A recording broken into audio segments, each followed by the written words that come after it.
Bible में अगर आप ध्यान से पढ़ें तो लिखा इजहाक की आंखें उसकी उम्र के लास्ट तक धुंधली हो चुकी थी, पर उसके वर्ड्स में पावर थी। आप क्या सोचते, शैतान उसको बोलता होगा, एक अगर परमेश्वर जिंदा तेरी आंखें धुंधली क्यों हो गई?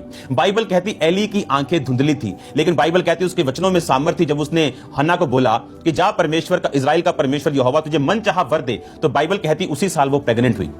अगर आप ध्यान से बाइबल पढ़ें तो लिखा कि बहुत से नबी जो इजराइल के राजाओं को गाइड करते थे, और जिसने इजराइल के एक सेनापति के लिए प्रोफेटिक वर्ड दिया कि तू इजराइल का राजा होगा, बाइबल कहती है उस नबी की आंखें धुंधली थी। मैं इसकी बात इसलिए कर रहा हूं क्योंकि आपकी लाइफ में ऐसी चीजें हो सकती हैं जिसको शैतान बोले अगर परमेश्वर जिंदा है तो ये क्यों? पौलुस कहता मेरे शरीर पर कांटा चुभोया गया, यानी परमेश्वर किसी भी दुख को एक धर्मी की जिंदगी में रख सकता है, उसको सिखाने के लिए, आगे बढ़ाने के लिए, उसको स्ट्रॉन्ग करने के लिए, अपना आप जाहिर करने के लिए और उसको हम्बल करने के लिए। पर उस दुख को आप इस्तेमाल ना होने दो कि शैतान उस दुख को लेकर आपको यह बताने की कोशिश करे कि क्या यहोवा जिंदा है कि नहीं।